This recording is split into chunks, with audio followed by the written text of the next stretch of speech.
On your mark, get set. Let's go. I can't do it. We'll do it live. Do it live! I'll write it and we'll do it live! Mister, will you please wake up, wake up, wake up, wake up, wake up?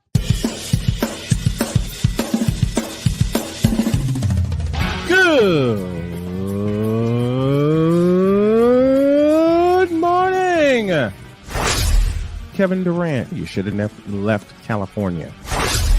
This bronsexual upset me in having to bring this teenage idiot from Wisconsin into a sports conversation. Are you really surprised that the Cowboys are giving up on Ezekiel Elliott? Whoa. Hell no! Well, no one cares about baseball. Bitch, are you for real?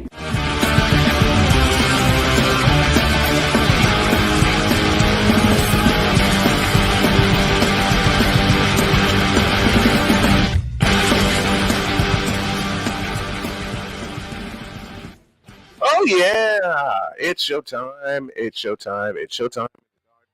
And everything is coming together slowly. And I do. Ow! My next two words to you, my friend, are cover me. Shoot. Well, how you doing? Welcome to the Snowman in the Morning with Cole Johnson show.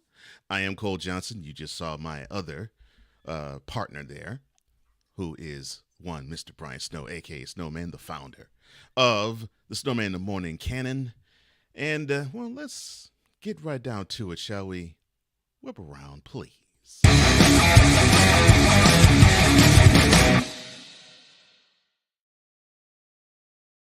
We start with New York. No, we'll get to the Pinstripers in a minute. No, we talk about the team in Queens. The owner of that team, Steve Cohen, he's looking at the team that he paid for. He hates it. And 1 month shy of the trade deadline, he's saying, okay, I'm going to be a seller. So the owner didn't hold back when he talked about his team's recent woes. He called it frustrating time for the team. And if things don't get better, and I doubt will, decisions will have to be made at the trading deadline because he said, quote, we're not playing well. I don't care if we're 16 and a half, 14 and a half, or 8 and a half, whatever. It's terrible, okay? That's not what I expected. Close quote. Well, sir, that's not what your Bucks expected either. And it is a disappointing, I guess you could say, follow-up to a season where you won 101 games. But cheer up, Steve. Things can get better from here. Basically say 2023 sucked for you.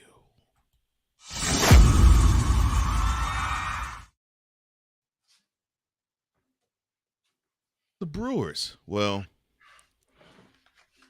baseball pitcher Trevor Bauer, he dropped his defamation lawsuit against The Athletic as part of the agreement in which the sports website posted a clarification this past week to an article about him from 2021. Now, the article originated on June 30th of that year, and it covered allegations made against him by a San Diego woman who engaged in sexual encounters with him at his home in Pasadena that year. The woman alleged that he went too far with their rough sex and assaulted her, leading her to the hospital in May of 2021 when she was diagnosed with an acute head injury and assault by manual strangulation. Okay. Now, the Athletic claimed that they didn't intend to state nor imply that the woman suffered a fractured skull, and that was the clarification. Whom are we talking about? Which organization are we talking about? Well, actually, we're talking about Trevor Bauer, and he dropped the lawsuit. I'm talking about The Athletic. Yeah, he dropped the lawsuit on The Athletic. Mm-hmm. Damn, you're good. I love you for that. I know. Good morning. You're inside the Tripped Out Totally Deets Big Dog Thursday edition of Snowman in the Morning. Thank you to my partner, Cole Johnson, for covering me for a few minutes while I had to get my set straight. What's next on the docket? All right, this is what's next.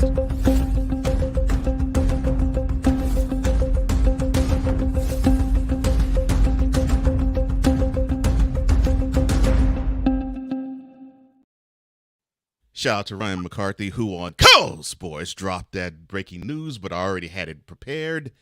And that is Tennessee State University.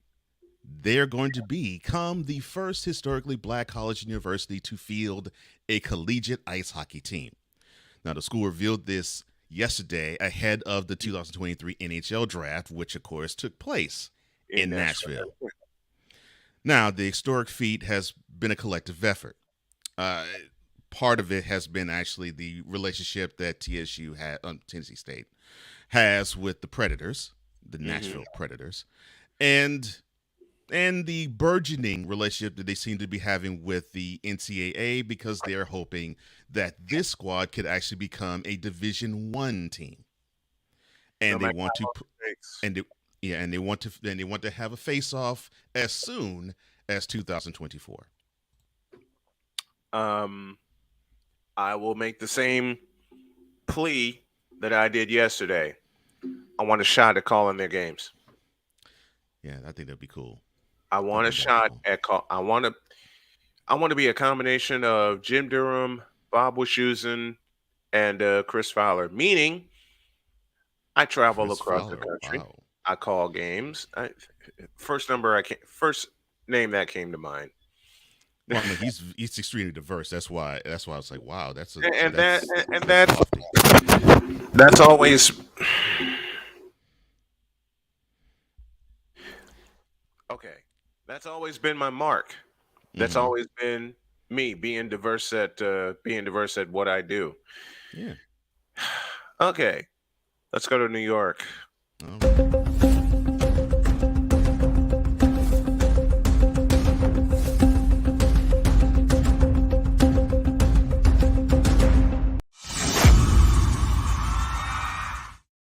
Domingo Germán for the Yankees tossed the first perfect game since 2012, when two of the three perfect games tossed that year were tossed in Seattle. History lesson coming later today. Domingo Germán and the New York Yankees shut out the Oakland A's by a count of 11-0. And to borrow from the great John Sterling, Yankees win. The Yankees win. And winning is us, because that concludes today's Whip Around.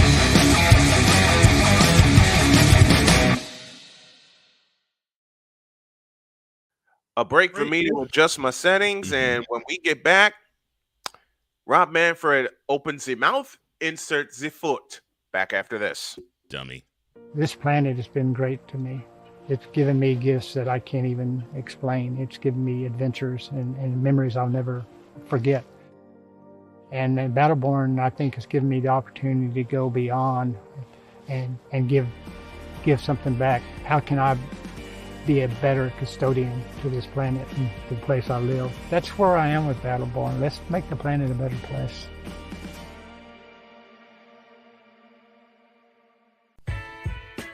Hey everybody, Brian Snow here. Want to do some afternoon sports talk with me and be interactive? Also meet some great guests from every walk of life? Then tune in to The Brian Snow Show on CSTV and CSTVnow.com. Weekdays at 2 p.m. Come on aboard and enjoy the ride.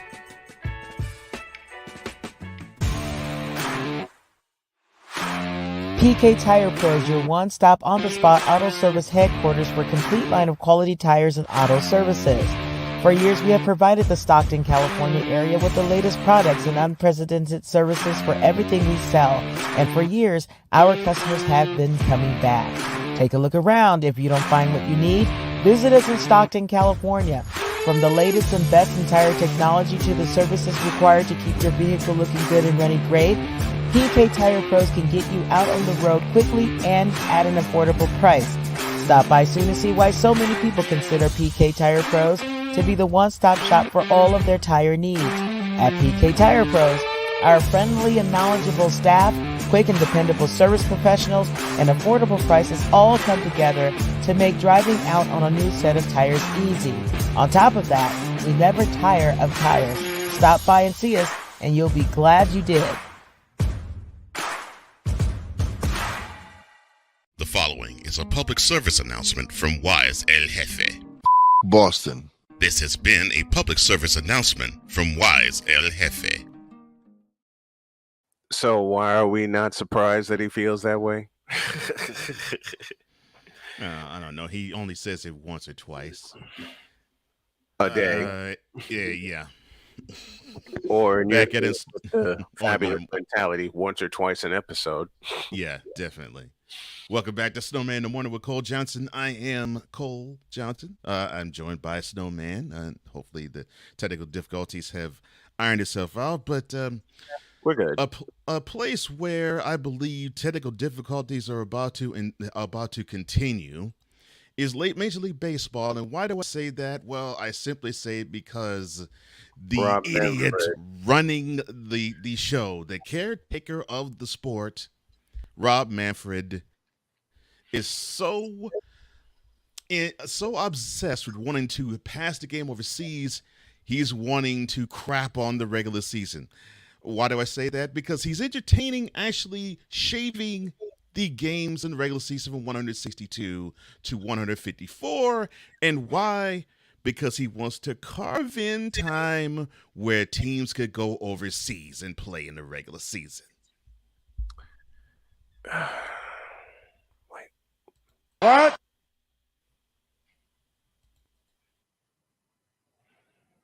He wants to absolutely disrupt the regular season. What? He wants to basically pull down his pants and do a dump on it. What? He wants to throw fingers at all of us and say the regular season really doesn't matter, but the fans overseas does, in disrupting the flow of the regular season. You fired!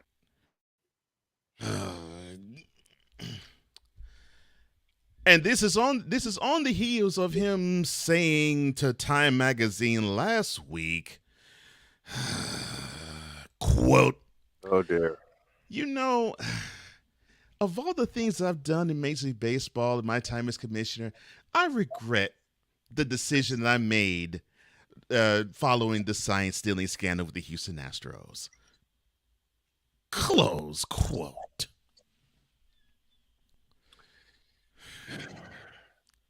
Whatever you want to say, go ahead. Dear me. Dear me. I would love to say this is a joke. I know you can't say this is a joke because I read it. I know you can't say I know you can't say this is a joke because you sent me the evidence. I know doggone well you can't say this is a joke because who are we talking about here? Right. And now this message, stupid university. So I realized that I think even though it's not advertised, Right. there has to be a place for stupid people. We don't know because we're not stupid, so we don't know anything about it. It's like a secret club society. Oh my gosh. So I come to the conclusion that he graduated from SU, stupid university. Yeah, get all the stupid ass letters that go along with graduating high honors of being stupid. I can't do no more, man. Vámonos, dominos, vámonos. Stupid university, where everyone graduates magna cum stupid.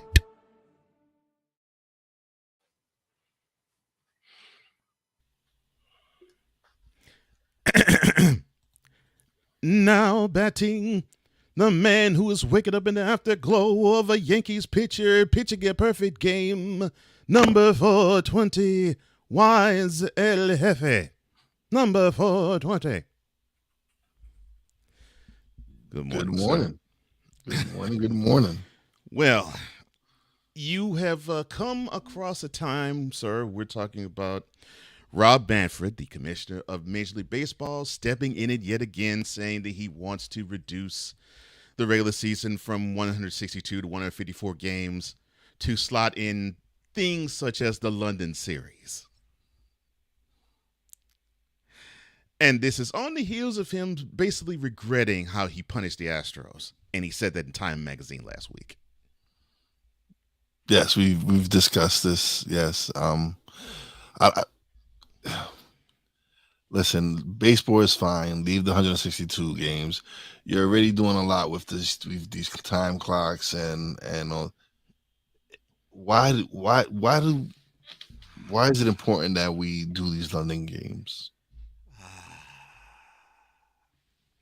Now you see, ladies and gentlemen, why I love to have my tag team partner for mentality. He is saying things I don't even have to say. That's exactly how I think. And I don't understand. I get it. You want to grow baseball. Fine. I understand you want to grow it. Right. Let's be honest. Totally get that, but you don't need to put games overseas. This is something that we all said, and I said yesterday during the afternoon. What Wise is saying now: leave the schedule alone. Yeah. There's nothing wrong with the schedule. You've been doing this for 62 years. What's wrong with it? Bro, Japanese baseball has thrived and grown. It's huge over there. Yes. What does base?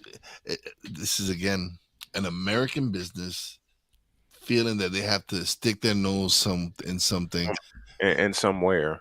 Oh, that it doesn't belong. Cook, bro. Yes. Give him the camera.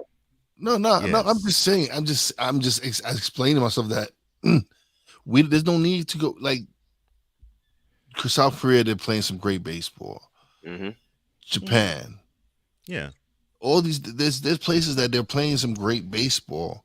Yeah. And a lot of Americans have opportunities to go play over there. So why is it that we have to push it in London? Why is it a big thing?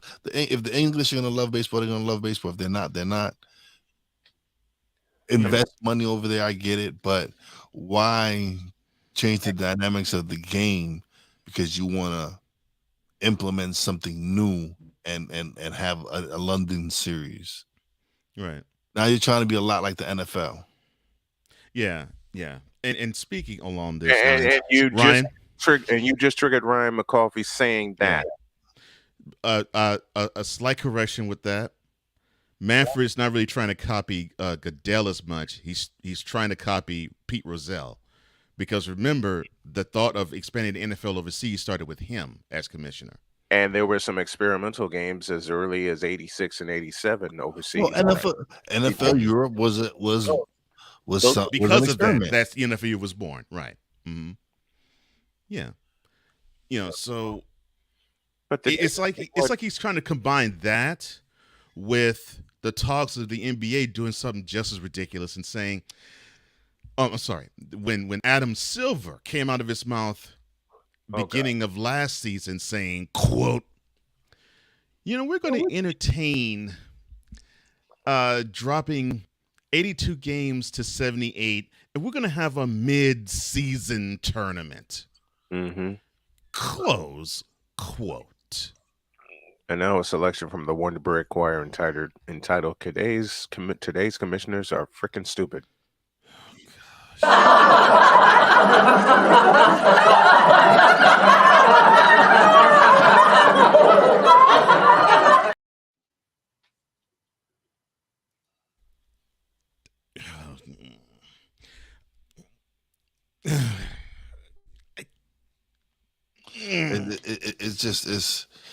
It makes no sense to why, like, that made no sense to me. Why have an in-season tournament? What's the purpose of it?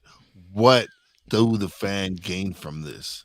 Was it trying to drum up excitement for the NBA? No, because we want you to get through the regular season and get us to the playoffs already. Right. So in-season tournament is not gonna. No, that's what does that prove? So who's going to actually play in this tournament? I want to know who's going to actually play in this tournament. Is it the top 10 teams? The top 5 teams? What is it? And then he actually said that there was going to be some financial incentive with the players, that the winners would get an extra, I don't know how many per player, but it was some number close to 6 figures. And I'm saying, really? Is the sport hurting that bad? You got to put in a mid-season tournament. In fact, I don't think it is, but why? bro, they're making money Hand over off fist. off of the showing the draft. How Yes. much money? How much money they made just selling the rights to the draft to someone? I. That, Now you're making money off of players who haven't even been into the league yet. They're just getting drafted, but people are tuning in because they want to see who their team is drafting. yeah. Yeah. Yeah. They're hooked. They're literally are hooked onto who is coming to their team, as a fan should be. But I'm like, why would you want to taint something that actually works for you? It's almost sounds. I'm waiting for the NFL to say something ridiculous like, okay, well, in the month of November, we're going to just simply scrap how the regular season goes, and we're going to have a round robin that where it leads up to a championship game on Thanksgiving. Come on, really? That's how ridiculous it sounds. To me, it would be, the only thing I could think of that would probably drum up excitement is how the NHL does the outdoor games where certain teams play in the outdoor, and that to me is entertaining. That's like bringing it back to when you're a little kid and you're out when you're skating outside, and you're so if the NBA was to do something like maybe go to Rutgers and have a game, I'm just saying, or something similar to that, maybe. But what is the real benefit of the in season game, like in season tournament? The WNBA is doing that now with their Governor's Cup. Yeah. Is that what they're trying to do? Something similar to that? It might be. It might be they're doing something similar to that. And this might be something they do in lieu of the All-Star game. I don't know, but I'm glad you pointed out the Winter Classic. This is what makes it brilliant. You bring the nostalgia back for hockey fans, especially purists who grew up there, playing on iced up lakes and other rinks. But it doesn't interrupt the flow of the regular season. No, it actually enhances it. Now, that is what you're supposed to do. If you're going to do something to enhance the regular season, do things like that. Yes. Are we talking about the Winter Classic or? Yes, Winter Classic. Went to the one in 09 at Raggedy Field with the Detroit Red Wings and the Chicago Blackhawks. And like y'all said, it doesn't interrupt the flow of the season.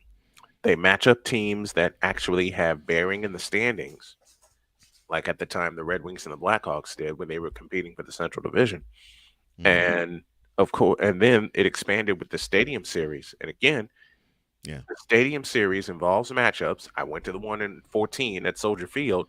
It involves matchups involving teams that actually matter. And I mean that in terms of standings. I mean that in terms of a playoff push. Because I believe next year's Stadium Series plays MetLife Stadium. Yes, 2 of them. I think it is. 2 of them. See, that's how successful it's gotten. Because now they're playing 2 of those games instead of 1, and that is how you're supposed to enhance the regular season. Get ideas where you'd say, what could make the in season experience even better, and it doesn't interrupt the flow of the season. That doesn't. In fact, the moment I saw that, the moment I saw, oh wow, so they're gonna have an open air hockey game, and damn the weather, forget the weather. Forget the weather. We're gonna host this thing outside and actually put it in stadiums. The moment I heard that, I was like, that is a stroke of genius, and it's worked. It's worked, especially with them having it in baseball stadiums. You know, Fenway Park, Wrigley Field, Citizens Bank Park in Philadelphia, Citi Field in New York. It's a stroke of genius. And then the Stadium Series morphed from that, and the Stadium Series has gone And I Oh mean yeah, this with all the love in the world. It's gone overboard, but as you said, gentlemen, it works. yeah, People attended. These stadium series are packed. yeah. Because again, it brings you back to those days when some of these players were kids on the ice, on ponds, on in a lot of communities that they grew up in, and so The it, game it I really went changed the dynamic. And find something in season that, like you said, doesn't interrupt the flow of the season. right. Right. And I get it, fine, but just so you could drum up more money, because this is what it's all about. That's what it is. It, That's it, what at exactly the what end it of the day, is. that's what Drumming it up is. Yes. more money. 1 to the 100. Mhm. Yes. And the thing is, the money would be short, in my opinion, because I don't think they're gonna receive the windfall of the bag that they think these Especially with tournaments or these interruptions in seasons that really doesn't make sense, and you're gonna cut short the regular season makes for them. especially with some of the matchups they choose. Cubs, And, Cardinals. and which matchups are going to choose? What teams are going to be represented? I Yeah. want to know what teams are going to be represented. Well, Right? like, Is well, it this, gonna- well, well, is it going this to be year, the Lakers, Knicks? Is it going to be the major city franchises? Is it going to be up and coming teams? How are we going to do it? Is it going to involve the current world champions in the league? who knows with silver? Let's take Who a knows with break. silver? Let's take a break. We'll finish this and we'll finish this part of the discussion when we come back in 2 minutes, and then we'll get totally deets back after this. This planet has been great to me. It's given me gifts that I can't even explain. It's given me adventures and memories I'll never forget.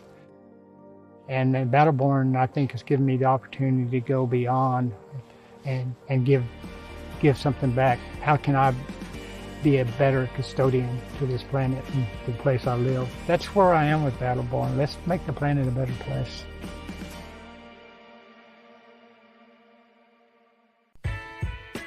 Hey everybody, Brian Snow here. Want to do some afternoon sports talk with me and be interactive? Also meet some great guests from every walk of life?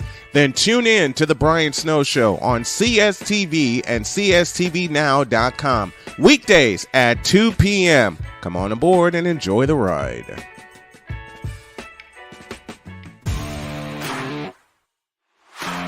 PK Tire Pro is your one-stop on-the-spot auto service headquarters for a complete line of quality tires and auto services. For years, we have provided the Stockton, California area with the latest products and unprecedented services for everything we sell. And for years, our customers have been coming back. Take a look around. If you don't find what you need, visit us in Stockton, California. From the latest and best in tire technology to the services required to keep your vehicle looking good and running great, PK Tire Pros can get you out on the road quickly and at an affordable price. Stop by soon to see why so many people consider PK Tire Pros to be the one-stop shop for all of their tire needs. At PK Tire Pros, our friendly and knowledgeable staff, quick and dependable service professionals, and affordable prices all come together to make driving out on a new set of tires easy. On top of that, we never tire of tires. Stop by and see us, and you'll be glad you did.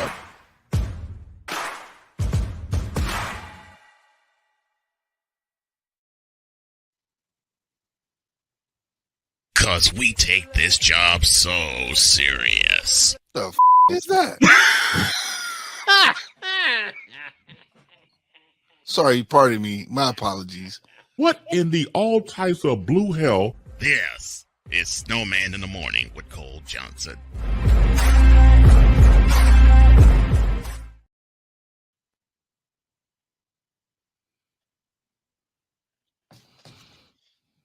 As you see, the Mentality team is back together. I'm Cole Johnson. Snowman will join us momentarily. And we are waiting for Totally Deets with Chris Deets, as he normally comes at the bottom of hour number 1 every Thursday. We were actually talking about interruptions in the regular season in terms of professional sports. But before we continue the conversation, let's greet the fam at the Fanatics Feedback Zone. Mitch Kofsky, what's up, brother? Good morning to you. I'm glad that you're here again. Sit back, drink, and enjoy this coverage that we're giving you. And we love to have you. Ryan McCarthy of No Credentials Required. He says, "Good day, Snow Crew." The most underrated part of the NBA on CBS theme, which normally Mr. Snow likes to play before broadcasts, is clearly the bongo player. He's playing the heck out of those things. Yes, yes, yes. The big dog, Shane Lake, the super producer, is in the Big building. dog, what up? And we're going to have some fun today. He will join us in hour number 2. Ryan, again, he says, look, the beginning of Snowman in the Morning is brought to you by the letter C, M, and A, as in cover me arse. Oh, my gosh. Really? Really? So you're gonna bring your Irishness out of you now, huh? Okay, so so your Invader Coffee must be spiked with something today. Gotcha. Good show with him and Drew, by the way. Wonderful show of in and out sports debate. Yes. So Toba Media's own Drew Willingham, wonderful host. Hey, Willie, what up? Shout out. And yes, and Ryan, you did a great job on that show Tuesday night. Sig Diggy with his vintage greeting. Good morning, good afternoon, good evening, good night. Good afternoon to you, sir. He joins us all the way from Norway. He says, Amber Alert. Ben Simmons was just seen at the offices of Bum Leg Orthopedics. He was seen trying out some of their products and discussing a possible endorsement deal. Meanwhile, Anthony Davis was in those same offices screaming, "Oh my leg! Oh my leg! Oh my leg! Oh my leg!" And we're surprised why. Exactly. Shane says, history lesson coming when he hops on for hour number 2. Vikala. Or VLOC83. He says, look, I know Wise was enjoying talking about the perfect game. Yes. And the same with McCoffey, as he says, I'm Ryan McCoffey, and I approve that message, along with the F Boston as well. Speaking of the game, we now have our call. The last pitch. Okay. It's presented by Cricket Wireless, the official wireless carrier of Snowman Multimedia. This is courtesy of WCBS 880 in New York, and the video that you're about to see is a courtesy of the Yes Network. Now ball to third. Donaldson's up with it. He throws to first. Domingo Germán has pitched a perfect game.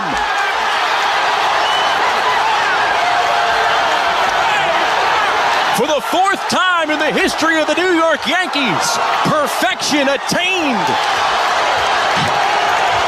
Germán being mobbed at home plate. Now, piece of trivia. 2012 was the last time a perfect game was pitched. 2 of them occurred in the same city. Your 2-part question. Who threw them and what was the city? I know one of them, so I can't answer that question. King the Phillips big dog. Yeah, that's one of them that I know. Shane says, bring back Bud Selig. Now, if you join me, if you listen to my latest episode on Cold Sports, I actually said that very same thing. I said, I'd rather Bud Selig be the commissioner of baseball than Rod Manfred.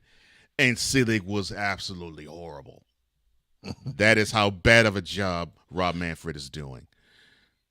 Bartlett Giovanni, anyone? Heck, even Peter Uberoth. But I mean, I preface it. I said, look, I'm an Astros fan. Yes, I understand the decision actually made my team benefit more from it. Even with that being said, he screwed the pooch with it. He just did. Ryan says, look, Manfred is trying to copycat the Gale and get those overseas dollars. He sort of picked up the ball. Like I was saying, he sort of picked up the ball that Roselle dropped when he did it in the mid-'80s. And he pushed it hard, and you would think it was him that was pushing it. So, yeah, I can see why you would think it's Goodell. I had to double back with that one. Six says, look, this dumping on the MLB regular season is not brought to you by Clearwater Laxatives. When things get muddy, Clearwater is still your buddy. Shane says, look, this ain't a joke. This is a downright nightmare. Oh, Playmaker, what's up, man? I'll be joining him. I'll be joining him later on today. He says, hip hop hooray. Oh, hip hip hooray. What y'all doing later on today? Hooray. Hip hip hooray. We're going to be actually talking about WNBA on the game, the big matchup tonight. The big matchup tonight. Mm-hmm. And old Snowman will have the play-by-play call inside the Snowman Broadcast Center, 9:50 for pregame, 10 o'clock tip from Las Vegas. I just hope you don't. Hope you are alive and awake by the time we roll tomorrow morning. Shane says hello to you, Mr. Wise El Jefe. What's up, big dog?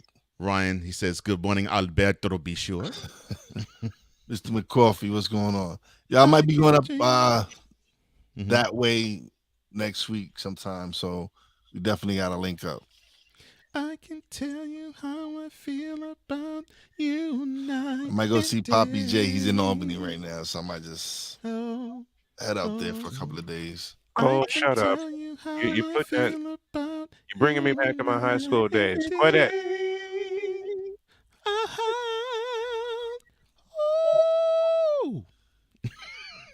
Yeah, it brings me back to high school too when I see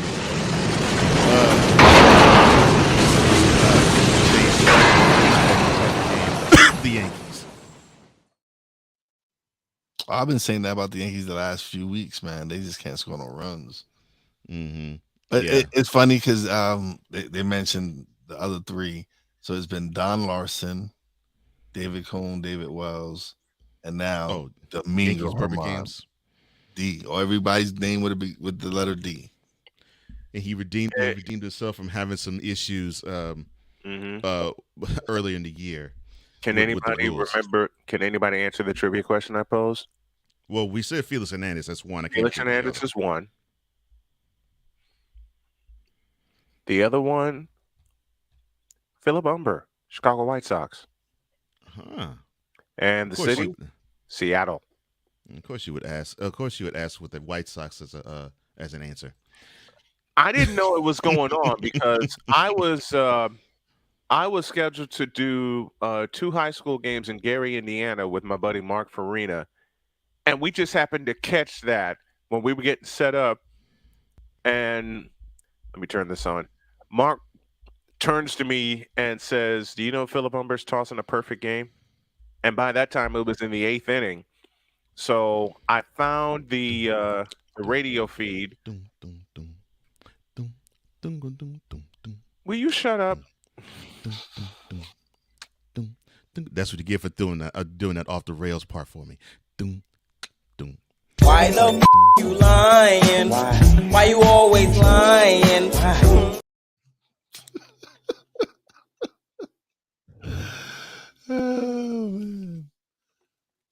No lie can't be found.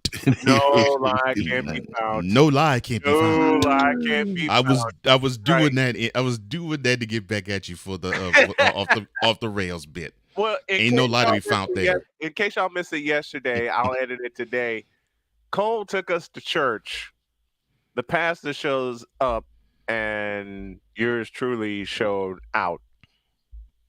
We had so much fun with that segment yesterday, and I watched it again. And Jody watched part of it with me this morning, as she was getting ready for work, and she caught the part where you said, "Excuse me, 1 second," and she just turned and looked at me and said, "Mister, what did you do?" I said, "Watch." Had her cracking up when she walked out the door. Good. And why? Congrats to your Yankees and Domingo Germán for the perfect game last night. Yeah, and congrats to Oakland. I'm proud that you actually decided to have do another reverse boycott last night, because that's the loudest that stadium has been all year long. Not granted, most of the stadium was probably full of Yankees fans, but that doesn't matter. Probably like 75% full of Yankee fans. But let me take y'all back a bit. That's the loudest that stadium has been since 1990. When they went to the World Series. Wow. Okay. And got swept by the Cincinnati Reds. Sid, I agree with you. He said baseball will not replace the appeal of cricket. Yeah. No, it won't. That's why I'm like, okay, so you're happy that the game sold out. The game's sold out. But I'm like, no, they like cricket. Baseball is like, oh, that's something that those peons across the pond like to play, and they can't play cricket. They can't figure out cricket, so hey, they made their own game. Yeah, and Shane agrees with you. He says, "Look, baseball can't even replace the popularity of that, nor F1, the soccer league in UK either." Yeah, I agree. And I we got a agree. lot to talk about with the big dog, Shane Lake, Yes, we during do. hour 2. Yeah, Speaking we of do. which, we got someone waiting for us in the green room. Yes, we do. Oh, we Yo, do. actually, he just dropped. Sorry about that. Yeah. No, he'll come back. Let me see which one I want to go. Oh yeah, Shane. He says, "Wait, what? Mid-season tourney? What? Yes, yes. The NBA, and this has been actually it talks about in their next collective bargaining agreement. Yeah, sort of as an incentive to the players, the owners are sliding a mid-season tournament in as a talking point as to what they could do going forward. And I'm thinking to myself, okay, that's absolutely ridiculous. I'm thinking to myself the way Stone Cold does. Yeah. Yes. It's perfect. Victor, he says his official good morning. He says, good morning to the Kingpin, the EP extraordinaire, and the Bizarro Wise LFA. Ryan, who is an extremely knowledgeable hockey enthusiast. He says, look, the Winter Classic and Stadium Series are brilliant. One of the moves, actually to me, the move that Gary Bettman has made that has been the biggest positive for the NHL. And the move that saved the NHL, if you think about it. I think ultimately it did save the NHL. Yeah, I would say that. I would say that it was a move that saved the NHL.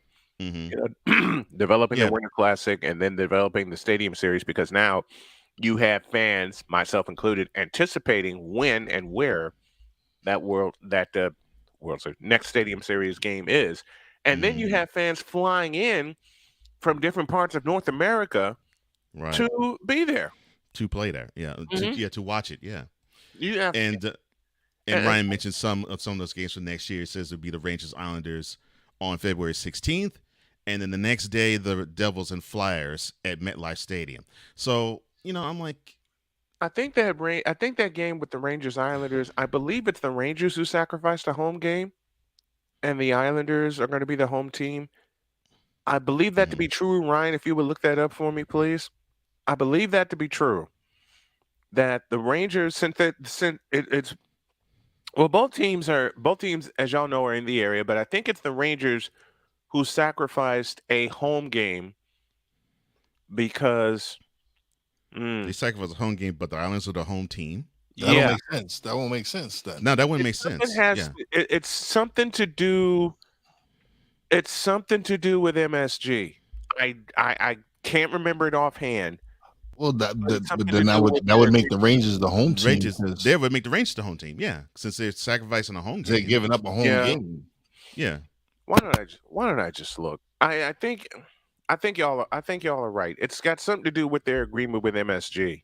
Probably it might be. It might. Well, I don't think they would do it in lieu of a concert. Probably if the Knicks are playing, maybe. But yeah, yeah. If that's a sacrifice of the Rangers, then I would think the Rangers would be the home team. Yeah, I'm gonna go ahead and take a look and see if I think I'm wrong on this one, but I'm trying to look up who's going to be the home team in that game. Ryan, if you could dig in and look that up, please, and correct me, because I think I got a couple. The Rangers are on the road for that game. I thought I read something about that. The Rangers are on the road, but they wouldn't sacrifice a home game. That's the thing.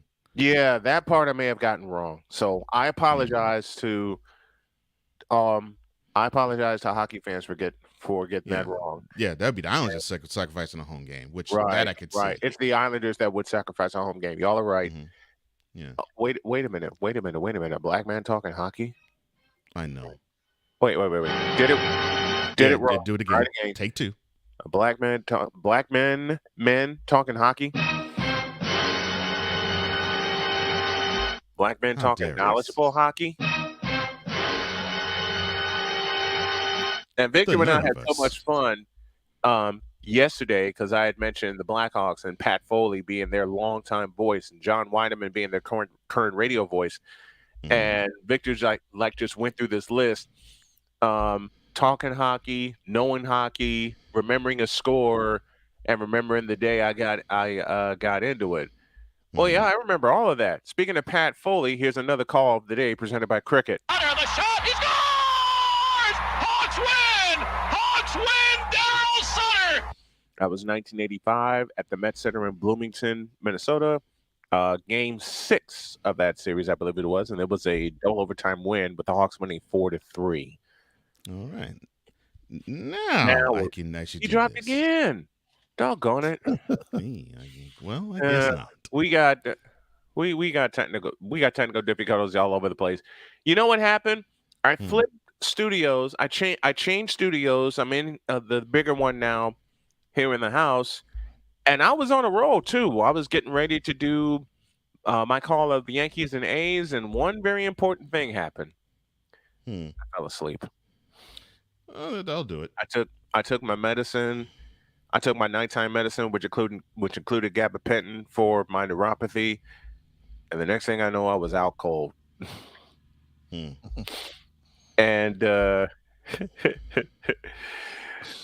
man, I was out. And the next thing I knew, it was like 4:30. It was like 4:30, 5 o'clock in the morning.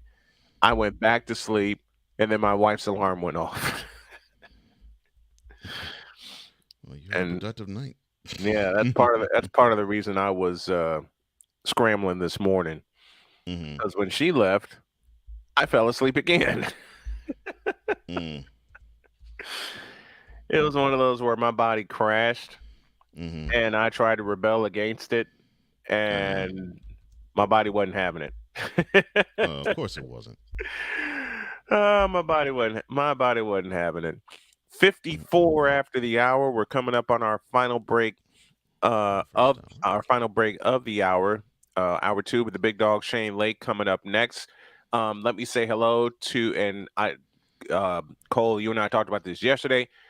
Let me say hello to those of you on WIRUDB in my hometown of Chicago, as we are now live on that station, and I couldn't be happier. And a shout to those of you on WQEE 99.1 FM down in Atlanta. We got some stuff to do to make this show even better. And a shout to those of you on BS3 TV and CSTV for viewing us. Let's take our final break, and when we come back, we'll get you ready for hour 2 of this spectacular. Back after this.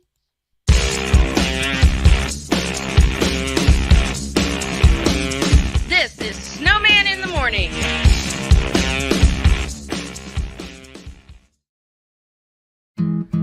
Where did the time go? I don't know how I got here. You've done the hard part. You quit smoking. Now do the easy part and get scanned for lung cancer.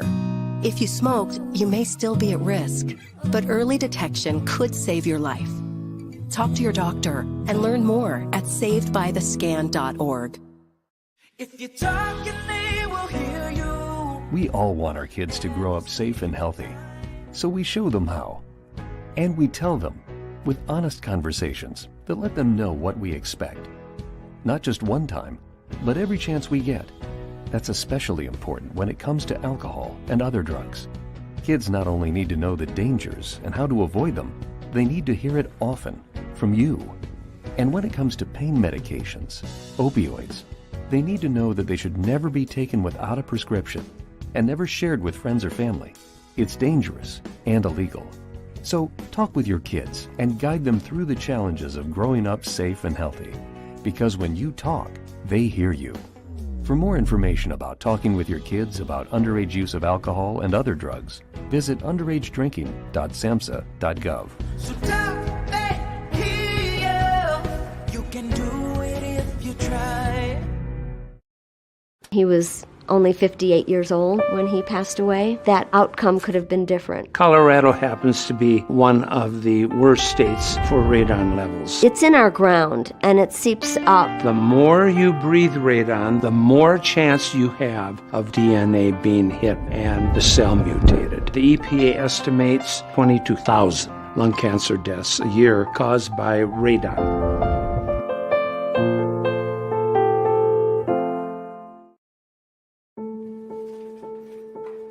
We all make choices. When it comes to alcohol, kids make choices whether to drink or not. Bye, Dad. Bye-bye.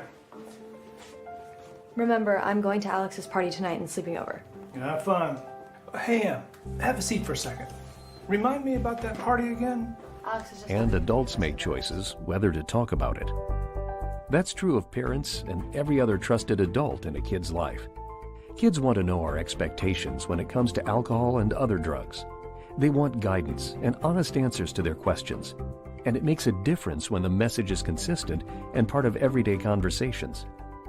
So talk with your kids and help lead them on a positive path. Because when you talk, they hear you. For more information about talking with your kids about underage use of alcohol and other drugs, visit underagedrinking.samhsa.gov. Time for hour 2 of this spectacular. Ryan McCoffey now joins us this morning. That's what you need to do to beat Josh Allen. You need to make him uncomfortable. Hour 2, time for some Spivey notes. And here's Jay. Well, I know he's only in his 3rd year, but they're just wasting Justin Herbert. Hour 2, the hardest working content creator I know, the playmaker. Hey, LeBron James, the greatest scorer of all time. Hey. Hour 2, the one, the only Christopher Dietz. They rewarded Ohio State for not playing, and they punished USC for playing. Hour 2, Sam Shady. Oh, man. It's been a roller coaster ride if you were a Philadelphia Stars fan. Hour 2, that's Big Ben, the man in charge of the BS3 network. And if I see Kurt 2 Chainz Cousins out. Hour 2, Chris Bay's joining us. Oh my God! Oh, this game! Oh, way to go, Sammy! Hour 2, was El Jefe. Oh man, I thought I missed it. What in the all types of blue hell? Time for hour 2 of this spectacular, and it starts right now.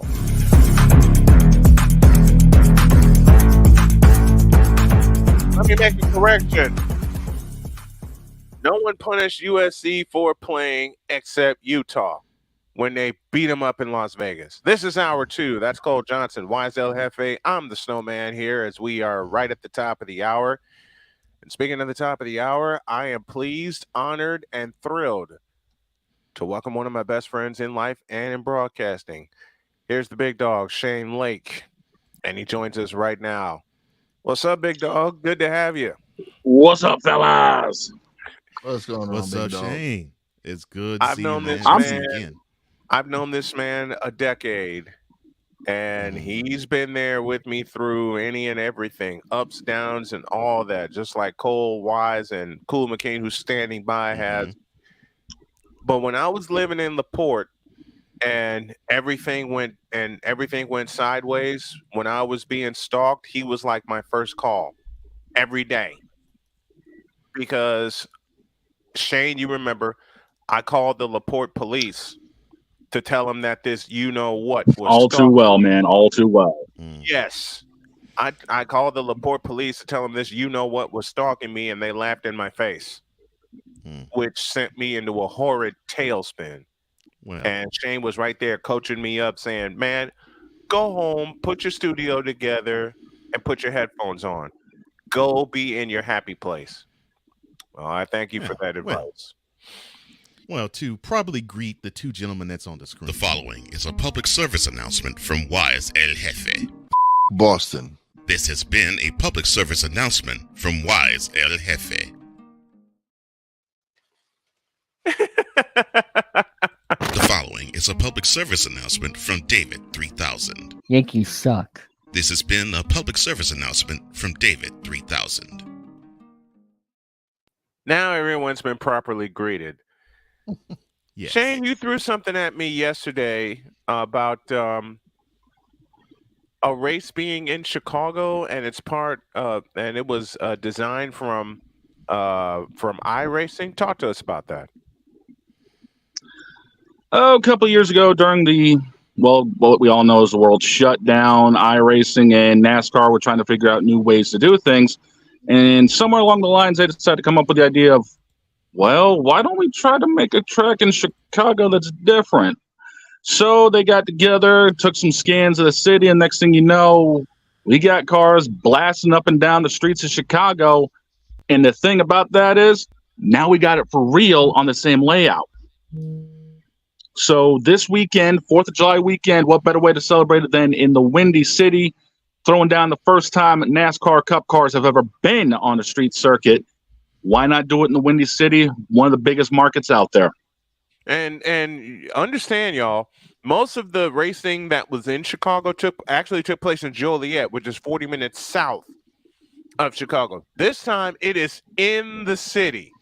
And I'm waiting to see how they play the logistics out on that. You've had a chance to take a peek at what's going on there as they prep for this race. What are some of the logistical pluses and minuses that they've had to do putting it on the streets of Chicago? Well, besides the fact of shutting down most of the streets, including around the Fountain area and a lot of the connecting streets in the area, they've also got to worry about the fact of the bumps all over the streets. Obviously, street racing, you're going to end up incurring bumps that are going to upset the car. iRacing just had their Coke Series event this past Tuesday from the city streets. And the one thing that people noticed were these things are not stable to drive at all. So they need to realize that they're going to have to set up a softer suspension to absorb everything. And then it's also the fact of where pit road is, it's so tight coming off of turn 12, which is leading to back down on, I believe, South Boulevard or somewhere in that area. It's going to be a really tight entrance getting on there. So besides tight entrances, tight exits, it's going to be one of those crazy things where for the first time we get to really see what these cars are made of. You've done iRacing for as long as I've known you. You've described everything that you go through, even doing sim racing, and now this one's going to be live in the Windy City. How do you think the fans are going to? I have my thoughts on how I think the fans of Chicago are going to receive it, being a resident of Chicago for many years. How do you think the fans of Chicago, the ones who really dig into racing, are going to receive this? Well, if this past Tuesday was any indication, because iRacing Coke driver Matt Busa was actually over at Navy Pier doing the iRacing event live with a hookup. It was well received there alone. So I got a feeling the stands are going to be packed come Sunday. It's going to be really well received. I'm pretty sure of that. The fans love their racing. As I said, most of it took place down in Joliet. You know, I think this is the first one that will take place in Chicago, and I mean in the city, in the city. You're talking about the entrances and the exits. What are some of the other nightmares that racers will see going through the streets of Chicago? Going over the bridge, there's a couple of bumps leading into turn 11 that's going to upset the car. Turn 1, it's going to funnel down into at least 2 wide action, maybe just single groove. So as wide as the street is, you can probably get 4 or 5 cars funneling down into 1. That's going to be tight beyond belief. Short straightaways connecting a lot of the turns from turn 2 to turns 4. And then you got the long sweeping left-hander on the back section of the track that leads into turn 9, 10, and 11. That's going to also be chaos because it's going to upset the car one way, then you got to flip it quickly over to the right. It's going to end up being a headache for a lot of these guys setup-wise. You're not going to know what gear. You're really not going to know what gear you're going to want.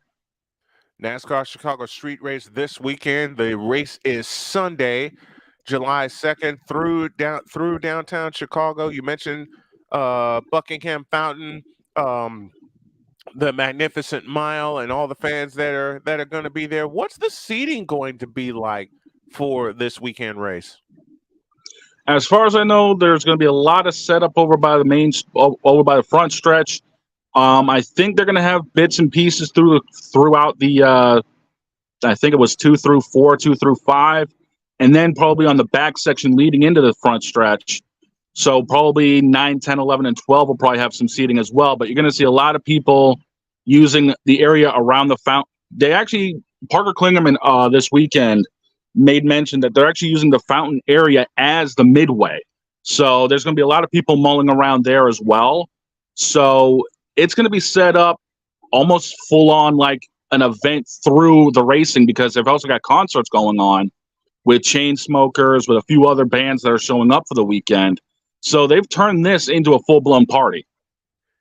It's the NASCAR Cup Series in Grant Park. 4:30 is your flag time for the race to begin. As mentioned, this is the inaugural Grant Park 220. So there's so much that they can learn from this, from start to checkered flag and all through downtown Chicago. I think it's going to be great. It's just, like I said, this is the inaugural race, and whenever you have the inaugural something, we talked about the Winter Classic and the Winter Classic in hockey. We had women's basketball back in the day play on a Navy ship and play outside at Chase Field in Phoenix, Arizona. Whenever you have the inaugural something, there's going to be some nightmares with it, but I think this can be. I really think, speaking as a Chicago resident, this can be a big success if this is planned and executed properly. That's going to be the key, is if they can get this done properly. I mean, NASCAR went so far as to even put mufflers on the cars for this event because of how confined it's going to be on the streets, cut down the noise factor so that way it's a little bit more family friendly, a little bit more, easier on the ears. This is the second time they've actually been running the mufflers. The first time they did it was on another track that was designed by iRacing, the LA Coliseum course, which is now inside USC and that big old stadium in California. Mm-hmm. I'm looking at the race. I'm looking at the race course now, and I'm seeing where all the pits are. And these are streets that are very, very familiar with me. One thing I have to ask, and I have to ask you, and I'm taking this back to the days where I played pole position and TX1 and turbo, and this is what this track reminds me of.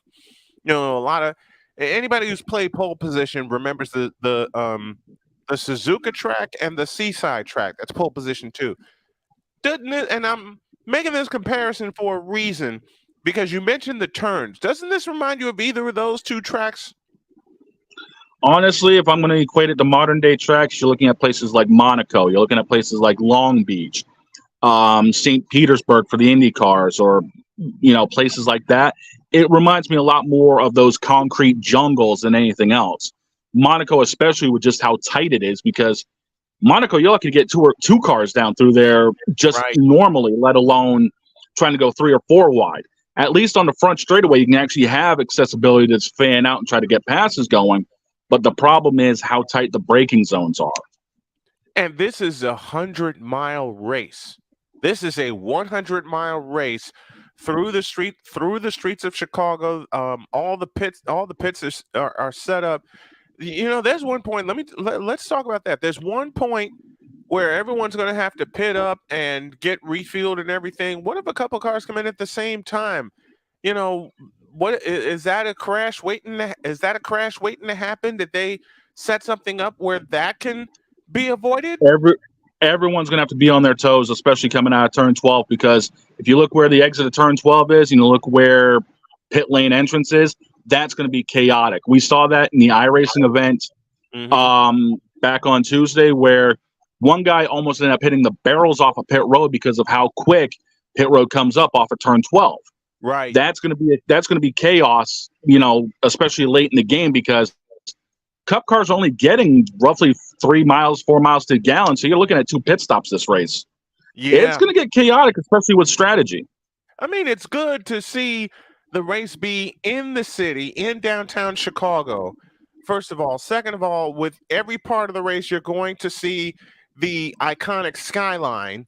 But like you said, there's so much for the racers to concentrate on in terms of this race. And there are a couple of hairpin turns going up and down straight a State Street where they're circling and infield. Is that going to be a dangerous part of the run?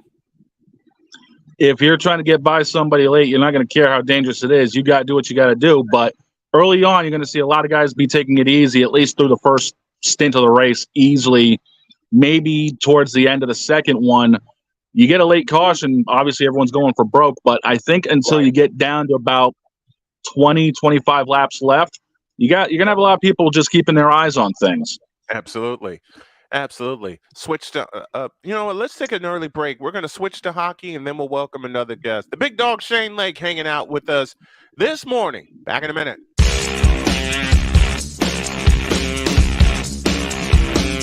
This is Snowman in the Morning.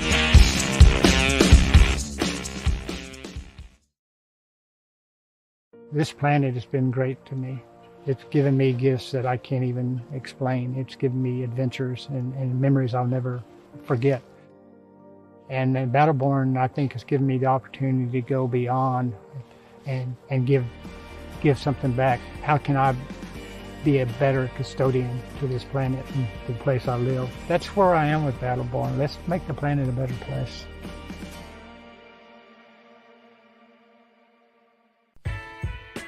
Hey everybody, Brian Snow here. Want to do some afternoon sports talk with me and be interactive? Also meet some great guests from every walk of life? Then tune in to the Brian Snow Show on CSTV and CSTVnow.com. Weekdays at 2 p.m. Come on aboard and enjoy the ride.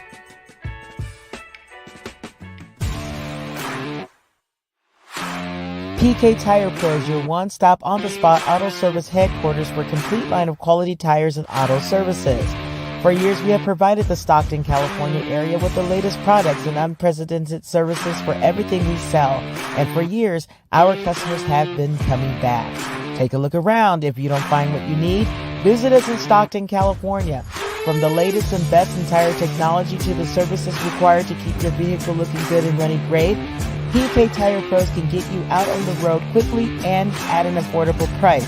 Stop by soon to see why so many people consider PK Tire Pros to be the one-stop shop for all of their tire needs. At PK Tire Pros, our friendly and knowledgeable staff, quick and dependable service professionals, and affordable prices all come together to make driving out on a new set of tires easy. On top of that, we never tire of tires.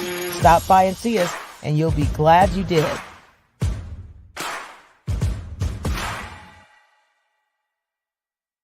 Cause we take this job so serious. The f is that? Sorry, pardon me. My apologies.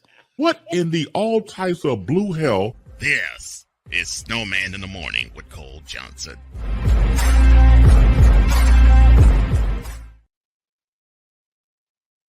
Forgot to hit the button. Welcome back. Snowman here.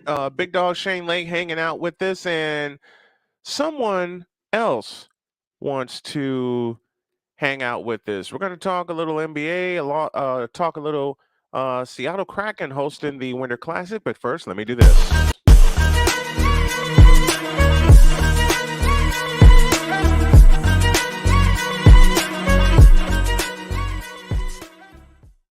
One and only Cool McCain joins us. Fly Eagles fly, as I love greeting him. How are you, sir? Gentlemen, how's it going this morning?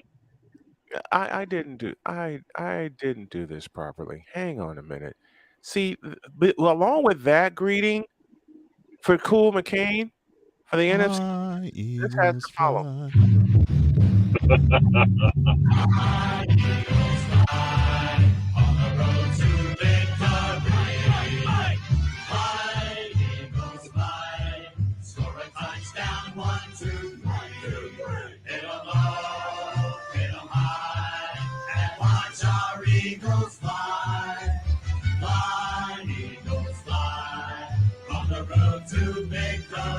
Let's hear it.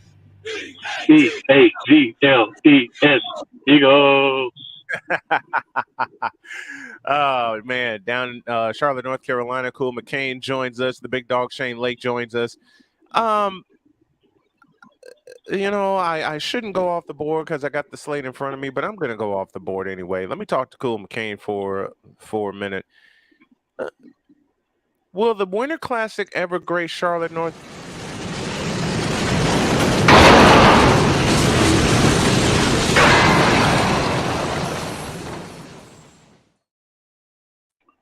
No. Why? Raleigh. Raleigh. Yeah, I possibly can see them Raleigh. playing at You know, NC State. not Charlotte, because Charlotte wants to be a big city really bad. And I love how you put that. And you're so right. They're not.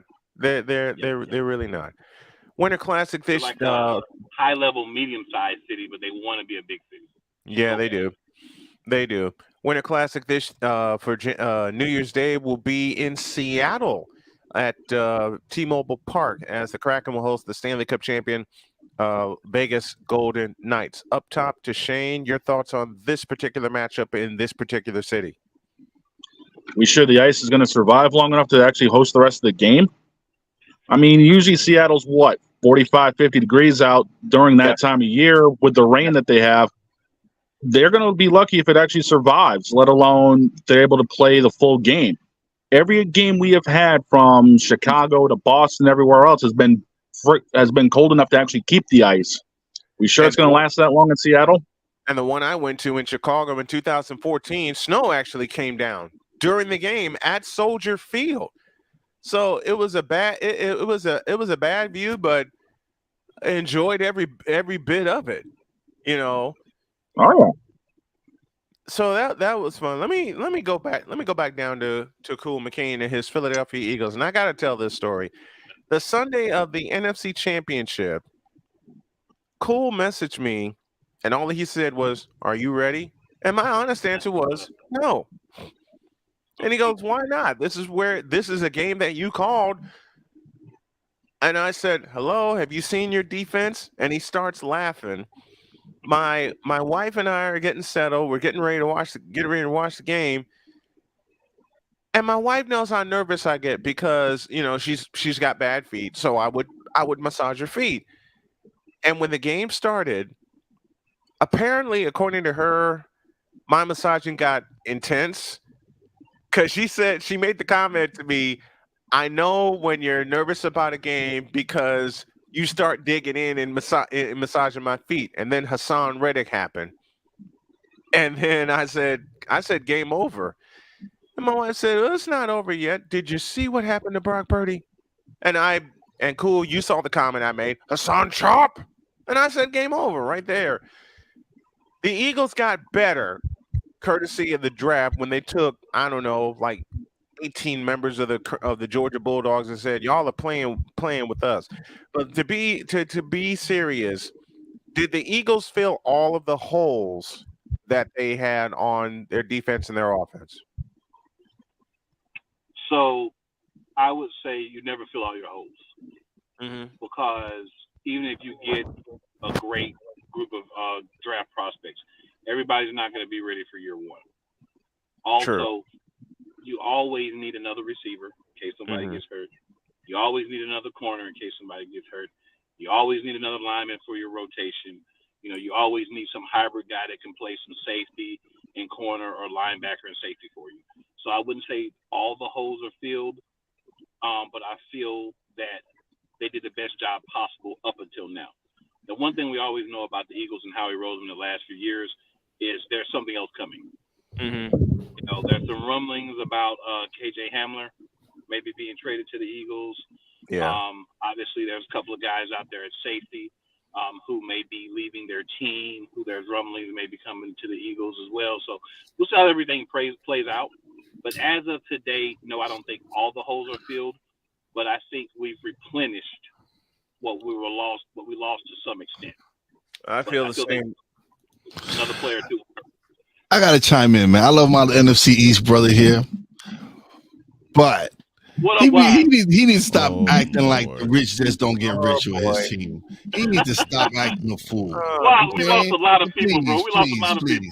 Like, oh, we need to fill this hole. We do. You had we don't another receiver wide in your lap in the draft. I don't want to hear this. I don't want to hear none of this. You over there laughing because you know it's true. Because you had Gibbs for, then you get Swift for what? For nothing. For nothing. I'm not talking about running back. We good at running back. We good at running back. I didn't say anything about running back. First of all, you just got to upgrade at running back with Swift. Okay. Let's not go there. Let's not go there. Then you lose one of your best defensive linemen to the 49ers, right? Right? You lose one of your best defensive linemen to the 49ers. And what happened in the draft? Oh, Jalen Carter. The best defensive lineman falls right into your lap. So I don't want to hear that. Oh, no, please stop with the bull, because it's all bull right now coming from you. Everything you you over there. So why is you basically saying the cool? Why the you lying? Why you always lying? Oh my gosh, stop lying. Always lying to me. You lying so much. You making it hard for me. Yes. We might have to start a rookie that's unproven on our offensive line. Right? Tyler Steen. You don't know what a rookie's going to do until they get out there and start playing against live competition. Besides our top two wide receivers, who do we have at wide receiver? We lost Pascal. I'm saying why there's holes. We got dudes like dudes just here crying. Devontae Smith and AJ Brown. What other wide receivers do you need? If one of those guys, heaven forbid, one of those guys get hurt and misses games, who's going to step in and be down the other side? And not true. That's a good point. You need those things. That is a good point. That is a good point. That's a good point. Depth or James Bradbury get hurt. Those are older guys. Both of those players are mature players. If one of those guys get hurt and misses games, who's going to step in as a proven commodity to take their place? And not to mention you have we're starting a rookie. Safety, we're starting a first-time starter, second-year player at linebacker and safety. Blankenship and N'Kobe Dean. These are guys that, they look good in small roles last year, but now we're going to expect them to step up and be starters in the place of CJ GJ. Stop it. And players. I'm saying that's not the same. Look what Victor put. Look what Victor put. Stop the cap, okay? Stop it. Stop it, man. Let's stop. Like, then you had you had another gift. What's wrong with Wild?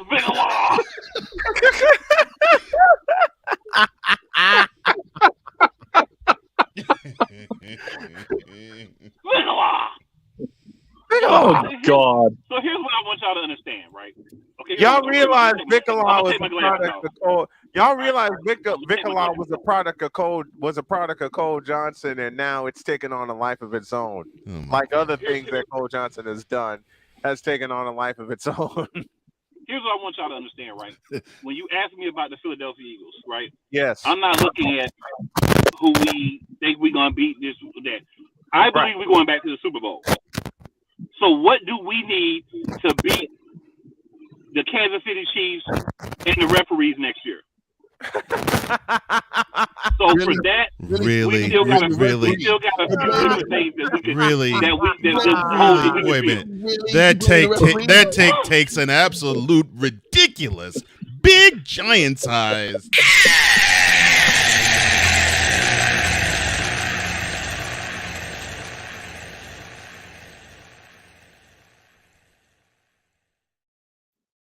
You had a 14-point lead at halftime, man. We did have a 14-point lead at halftime. We did. And guess what we had in the second half? The referees and the Chiefs. We allowed the Chiefs to be close enough for the referees to help us. All the referees. But if you don't say the referees gave them some calls, then you cap it. What did I unearth here? Did I open some old wounds? That's what I'm saying. Yes, you did. That's what I'm saying. If you're gonna sit here, look me in my face, and say the referees didn't look out for the Chiefs in the second half, I'm gonna give you everything that is so much. Thank you. If you didn't see 4 blocks in the backs on that big kickoff return, then what were you watching? If you didn't see them call the play to make the ball at the end on a play that they let go the whole game, what were you watching? Now, was it Bradbury's fault for grabbing the dude? Yeah, but they let him do it the whole game. Then all of a sudden, when it may benefit the Eagles, we're going to make this one call on what we've been letting go the whole game. Let's act like those things didn't happen. Now, the Eagles just are you for real? The referees help them. And you can throw as many whatever you want up there, but you need to stop the capping if you don't want to tell the truth. Cole, this show's done run off the rails, man. That's all I got to Completely say off about the rails. So we need to Snowman, what'd you bring me into today? The referees so are basically the referees The referees are basically saying to you, know your damn role and shut your damn mouth.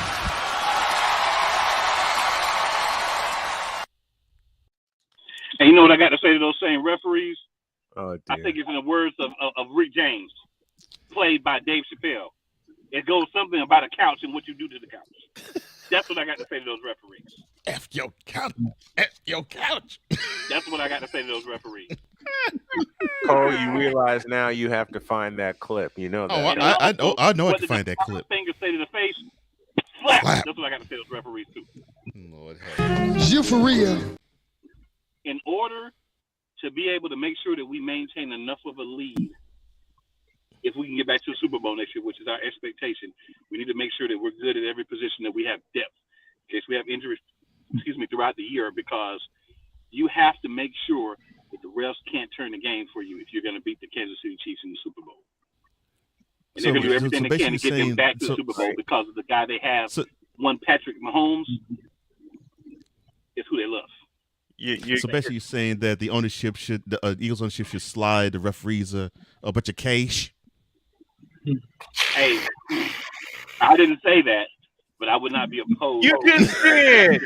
Shut up. You just did. I never said Cole, it. I think that clip I sent you yesterday would be perfect.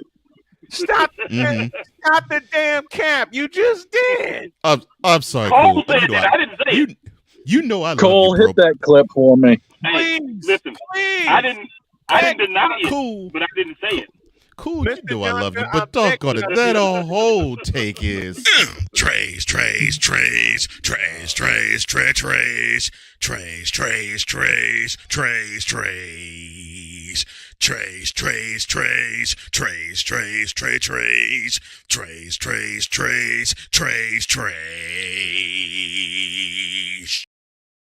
Why, you gonna let him talk to you like that, man?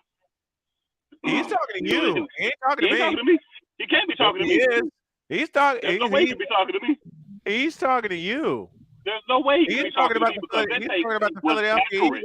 He's talking to you. A high level of accuracy. Not accuracy. It was a high level of accuracy. I didn't say that your takes were whack or a lie. I just said it was just trash. Hey, that's a high level of accuracy. Okay, not accuracy. This is go accuracy. He said to go back and beat the Chiefs and the referees. Breaking news. Hey, according to Cool McCain, there were referees in their help to win a Super Bowl this past February. Oh my gosh. Hey, ask the Cincinnati Bengals if what I'm saying is true. Okay? We're not the only team that the Chiefs then got a lot of favorable calls against in the playoffs and the Super Bowl. All right, we're not the only one. I'm sorry. You know what I'm saying? So let's not pretend it's not a habitual thing that happens. I'm sorry. The referees come out with red. There was an idiot that decided to push Patrick Mahomes when he saw both the Patrick Mahomes' feet on the out of bounds white chalk. That has nothing to do with referees. That has everything to do with him. I'm not talking about one play, sir. I'm talking about a habitual pattern. I'm not going to take the time to break it down, but it's a habitual pattern. So now, of certain teams getting a little extra help from time to time to make sure that Cool they're is saying, and one of those teams is now saying that the Cool is saying that the referees are habitual line steppers. I am. And they got on Chiefs jerseys, Chiefs t-shirts, Chiefs boxers on their uniforms. Habitual line Man, I steppers. do not have a dog in this pony show. Oh, I don't either. It's just hilarious to me. That's all I'm saying. Hey, Cole, pass the popcorn. Yeah, I'll Like I say, definitely will do that, Shane. Lots of I said this popcorn, going please. into the Super Bowl. You could go back. I said it on this show going into the Super Bowl. If you're going to beat the Kansas City Chiefs, you're going to beat the Kansas City Chiefs and the referees. You do not allow Kansas City to have a chance. You do not allow the game to be close to the end, because if it is, something miraculous is going to happen, and the Chiefs are going to find a way to win. Where's the lie? Like Snowman says, where's the lie? Actually, the phrase is "find the lie," but I'll accept "where's the lie" in this case. Oh my! Yes, you will, sir. So you actually It's a paraphrase, Coleman. It's a paraphrase. Wait a minute. I got to push back and ask this. You actually believe that?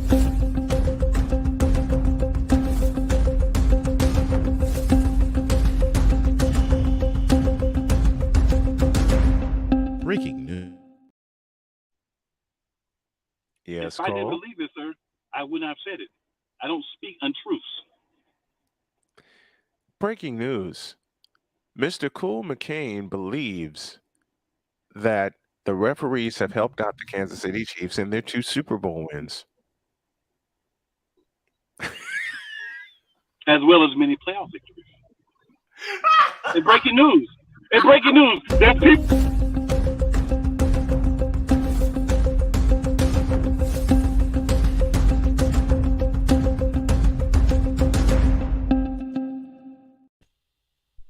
Eagles fan and Eagles players alike are still Saul and T. Saul and T. to the Kansas City Chiefs. Lord have mercy. Dolomite, what you got to say about that? Please tell me. Tell me what you got to say about that. Bitch, are you for real? Lord have mercy.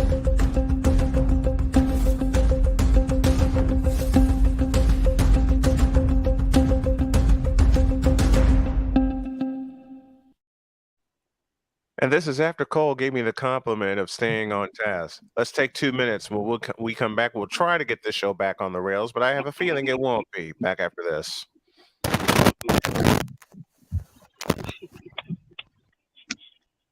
This planet has been great to me. It's given me gifts that I can't even explain. It's given me adventures and memories I'll never forget. And Battleborn, I think, has given me the opportunity to go beyond and give something back. How can I be a better custodian to this planet and the place I live? That's where I am with Battleborn. Let's make the planet a better place.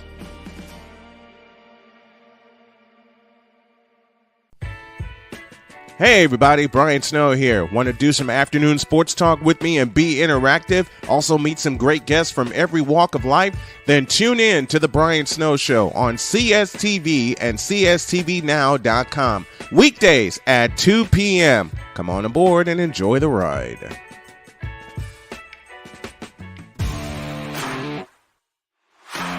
PK Tire Pro is your one-stop on-the-spot auto service headquarters for a complete line of quality tires and auto services. For years, we have provided the Stockton, California area with the latest products and unprecedented services for everything we sell. And for years, our customers have been coming back. Take a look around. If you don't find what you need, visit us in Stockton, California. From the latest and best in tire technology to the services required to keep your vehicle looking good and running great, PK Tire Pros can get you out on the road quickly and at an affordable price. Stop by soon to see why so many people consider PK Tire Pros to be the one-stop shop for all of their tire needs. At PK Tire Pros, our friendly and knowledgeable staff, quick and dependable service professionals, and affordable prices all come together to make driving out on a new set of tires easy. On top of that, we never tire of tires. Stop by and see us, and you'll be glad you did.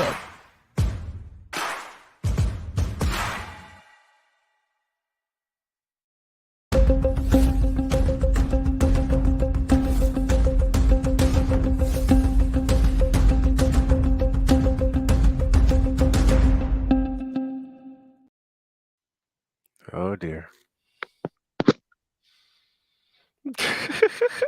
This just in to the Snowman in the Morning news desk. The Eagles took and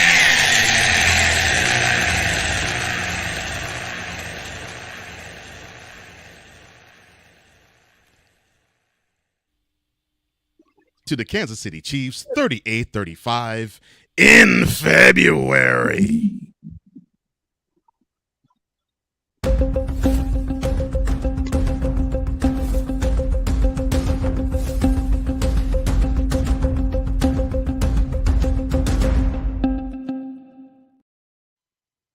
I like to slightly alter that statement.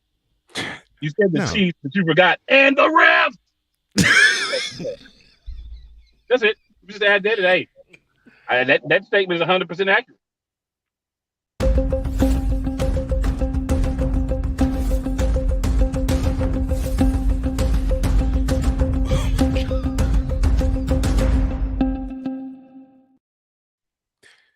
This just to the Snowman in the Morning News Desk. Cool McCain's take that the Eagles lost not only to the Chiefs but to the referees is seen by Cole Johnson as Trays.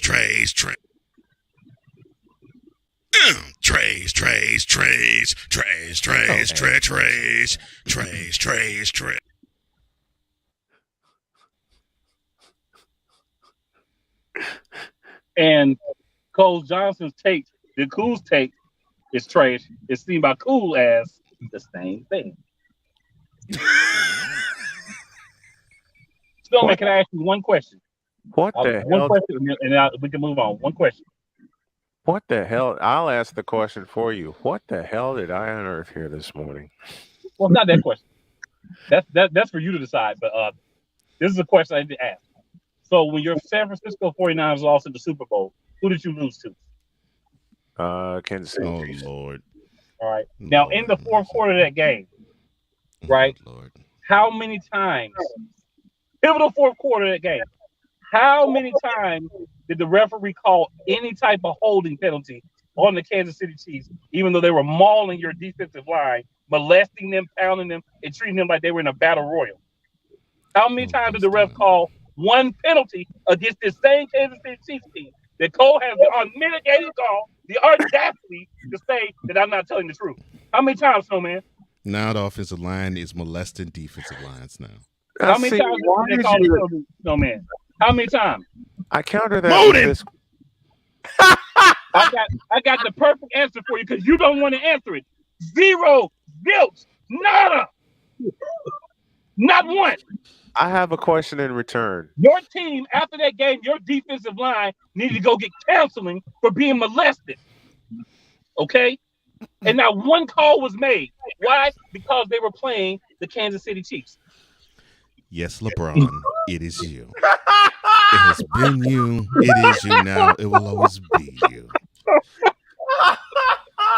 Yes, referee. It is you. It has been you. It will always be you. How long have you had this the Super Bowl? How long have you had this out of you, man? Like Tom Brady, because they're going to keep for Tom Brady. Super Bowl, right? This has been pent up since the Super Bowl, right? Ooh. That's all I'm saying. Tell me either one of those things. In the Super Bowl, the referees make sure that Pat Mahomes, whatever you want to call him, gets the dubs. Oh God! I can't stop laughing. Snowman, I came on here with a page of notes for today's show, and I haven't been able to get to them yet. I know. Bitch, please. I apologize, Shane, Big Dog. I apologize. I'm going to. The hell with it, man. This is more important. This is funnier. This is something he had to get off his chest. This is something he had to get off his chest. Time. Hold up. This is penalty flag on the field. He doesn't apologize for that. He's having too much fun. For 5 months? Cool has had this in his chest for almost 5 months. Why? Really? He's had a lot of. Wait a minute, because he really. Wait a minute. So he really didn't go off on my show after the Super Bowl, nor did he go off on his show after. He was the perfect gentleman in defeat. I'm like, I went slam off on my show, sir.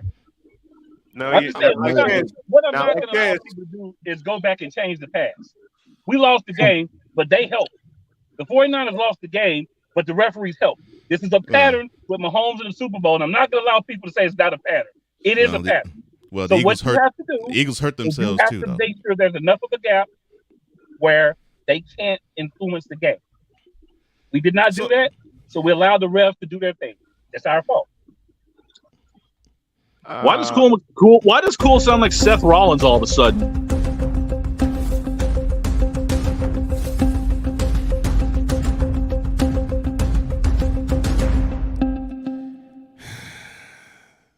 This is into the Snowman in the Morning news desk.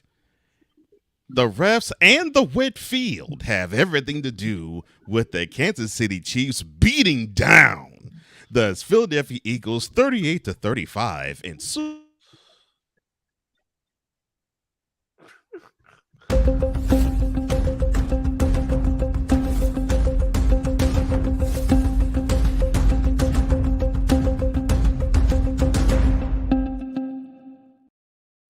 I mean, I don't know what the definition of a beatdown is, but 38-35 is not my definition of a beatdown.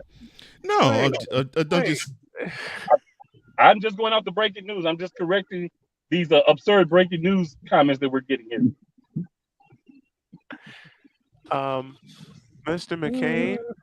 Wait, I can't even blame him because I asked the question of did his Eagles fill every position during the draft, and all of a sudden we take two left turns. And we're back in Larry, I just want to say to seriously, Larry, real quick, Snowman. The moon landing has nothing to do with NFL refs.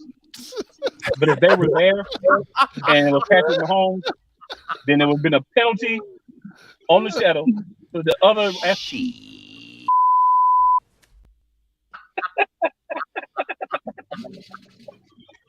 And if there were aliens there and the refs were there, they would do whatever they were doing before Mahomes. Hold up. Wait. Larry, I love you for this. That's who agrees with Larry. Nobody. That's who agrees with Larry.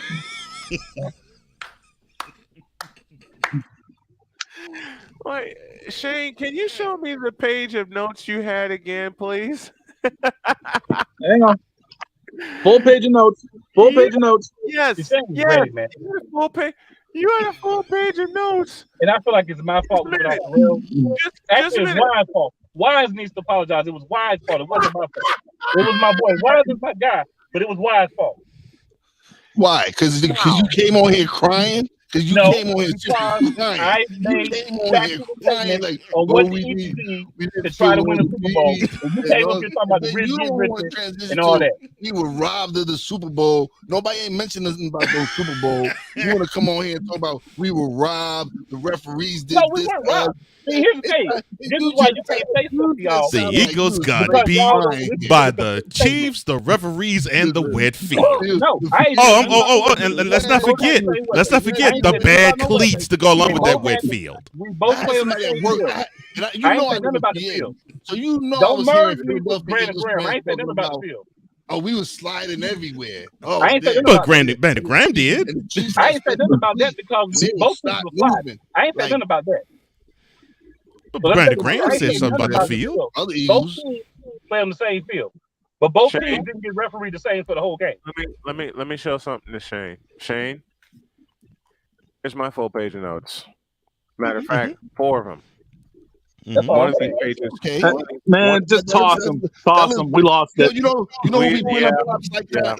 You know who be putting up props like that? President Orange. He be putting up props like that. Oh, Lord. I did not think we was going to get a Donald Trump reference in Oh, my gosh. Yeah, now, props, Snowman, please. Now it is truly.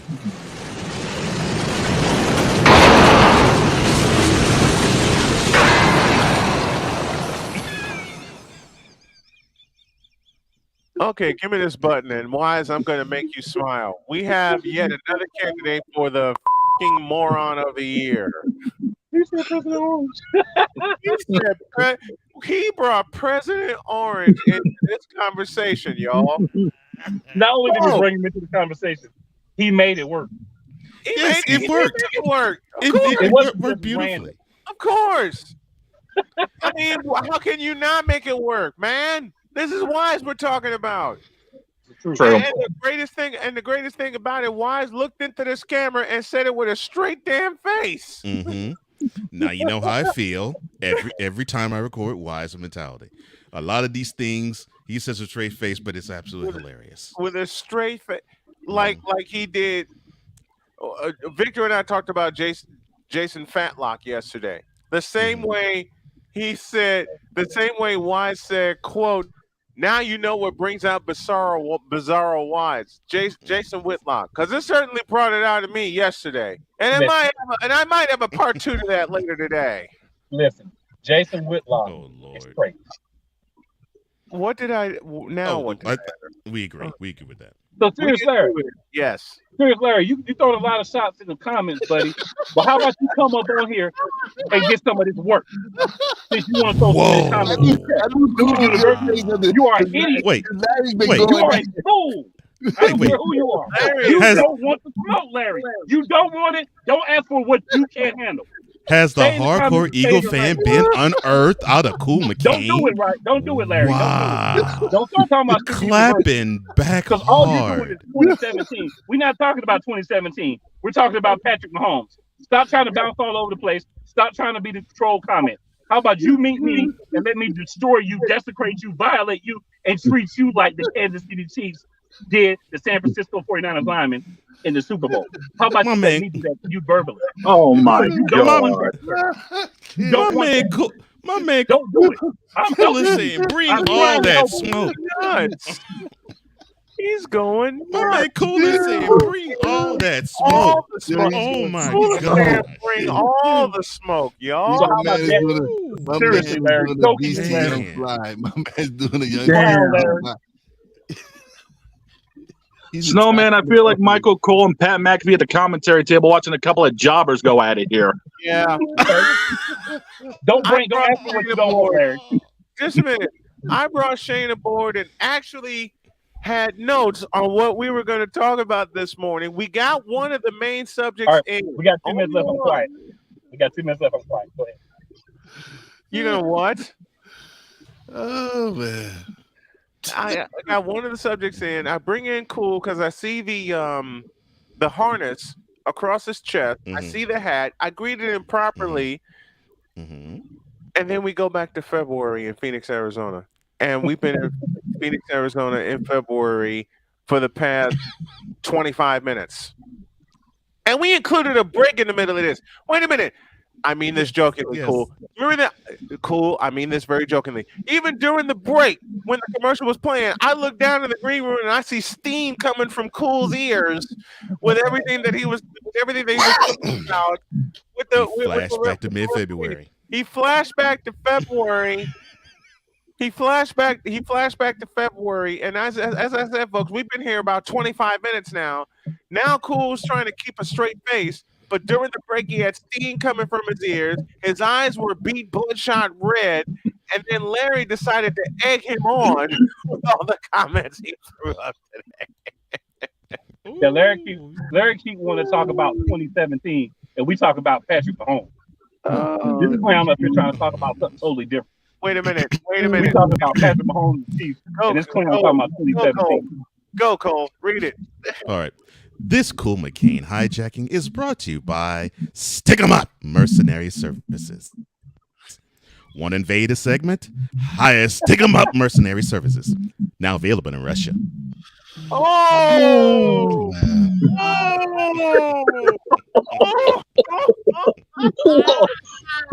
And now the chat is dropping mics. Oh, man. All right, so playmaker. Oh, God. We celebrate the Nuggets until the Nuggets lose. But we're not talking about the Nuggets today. We're not talking about basketball. We're talking about football, right? So let me make this clear. Football is a different sport from basketball. The Denver Nuggets don't play in the NFL. Philadelphia Eagles don't play in the NBA. So right now we're focused on the NFL. So that's where we live in. If we want to go to the NBA, we can. We good for that all day. The Eagles lost to the Chiefs. Seriously, Larry, if you want to bring something to the conversation that we're having about the Chiefs and the Eagles, that's cool. If not, know your role, shut your mouth. So the Continue, Eagles, the Super Bowl lost to the Chiefs. And I've been The banned. refs, bad cleats, wet field. Cole, you really should have downloaded that clip I sent you yesterday, man. You really should have. What else? Say anything about a Horrible wet field. second half. You haven't I know. anything about a I wet field. know. One of your players But on your that's not team me. did. That's not me though. That's not you. That's not me. That's you. That's I not. don't Wait, feel the whoa. Just a minute. That's not you. That's not you. No. Wait a minute. I haven't said anything about the field. Have I said anything about the field? I know you did say. I know you didn't say anything about the field. Some Eagles fans did, and some Eagles players did. I can't control what other Eagles fans say or do. I can't control what players say. I can only control what I say. And I can't Why control. the you lying? Why you always lying? Oh my gosh. Stop fucking lying. Not do anything in the slate. Today is the day. We were gonna talk about the NFL wanting to rid itself of people gambling for a whole season, like Alex Karras back in the '60s, but we didn't get a chance to talk about that. Nope. Because cool. Because cool. Oh mentioned, no! Oh no! Oh no! So see what Larry. I see who Larry is. Larry is the guy who didn't have any friends in school. Oh, and, this is found so one much thing to fun. log on This is gonna be so. We which was, have a new. He's just trying to ride that out. But Larry, it's okay, man. I understand you want to stay in the comments because you have to actually have rebuttals and good conversation and know what you're talking about when you get up here. But in the comments, you say just throw something and run away. So that's cool. You always have one of those around. Joking with Larry. But it's fine, man. Don't be a serious Larry. I mean, you know. Man, this is like watching Cody and Dominic heading into Money in the Bank. Yes. And Larry's Dominic, by the way. Just so Larry's Dominic. Wow. Oh, I need that button. I need that button. I swear I'm going to lose it. Oh, God.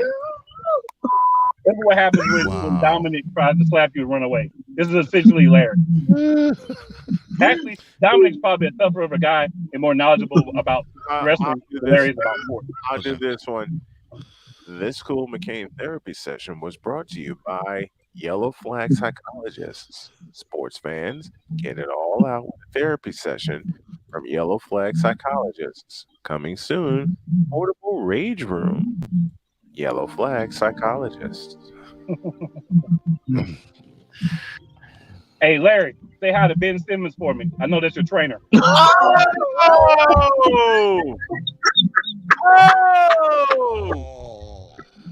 Man, wow.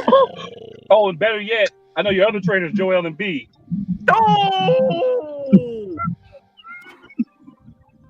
Oh my goodness. And your mentor is Doc Rivers. God. So enjoy all that, buddy.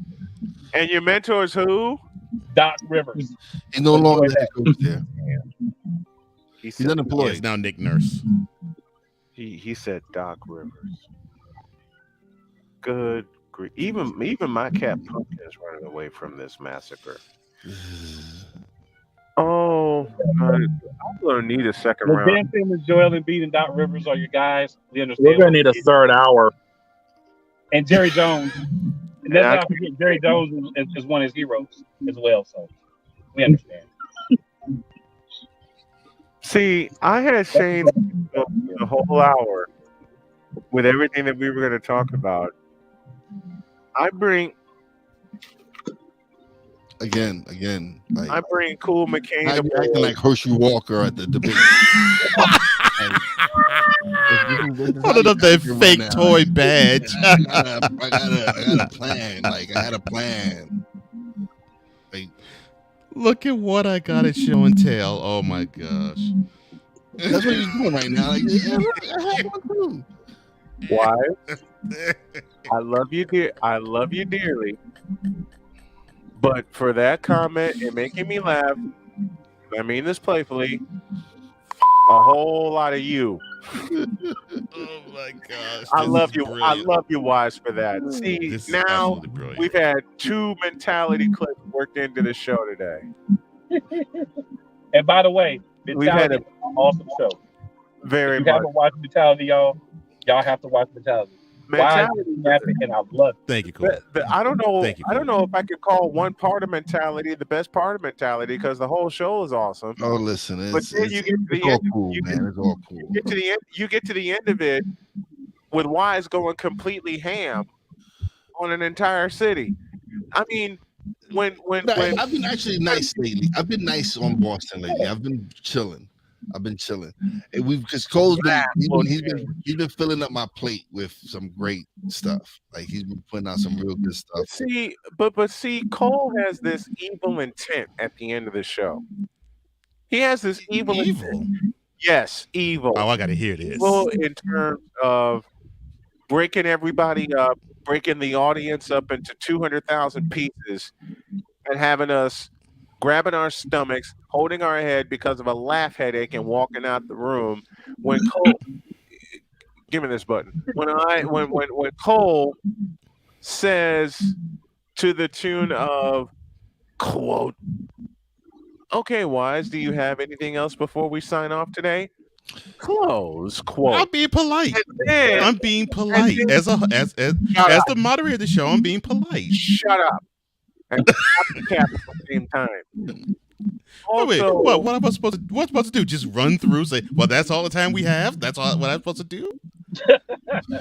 Call. That's all, folks. That's all. So basically, I'm supposed to run through. I'm supposed to run through the end, and I say the bit that ends the show, and I only give Wise maybe 2 seconds to say F Boston, and that's it. No, it don't end that way. No, that's what I'm saying.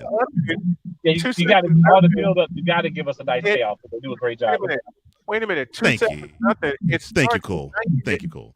2 seconds, nothing. It starts at 90 seconds. I don't know what the hell you're talking about. It starts at 90 seconds, but it's a lob and a slam dunk every time. I can't help with the he picks the topics. I know. Like he'll ask me if I want something I want to talk about, and I'll be like, But yeah, see, how about this? But see, Yeah, you two, for the most part, he creeps into my head and he goes, all right, mine too. Wise is gonna, I know if I put this here, I'm hoping I get this reaction. And I tend to give him the reaction that he wants. And you do. Almost every time you give me the exact reaction that I anticipate you're gonna give. Yeah. Mr. Playmaker, I want to be a part of that show this afternoon since I'm gonna call that game. Oh Lordy. And then like I said, it's a perfect lob. And then he says, Cole says, do you have anything, Mr. Wise, do you have anything else before we sign off today? And then this evil smile creeps across Wise's face, and his eyes lights up like a Doberman pitcher who hears that keyword. Well, this last episode, I really was gonna behave, right?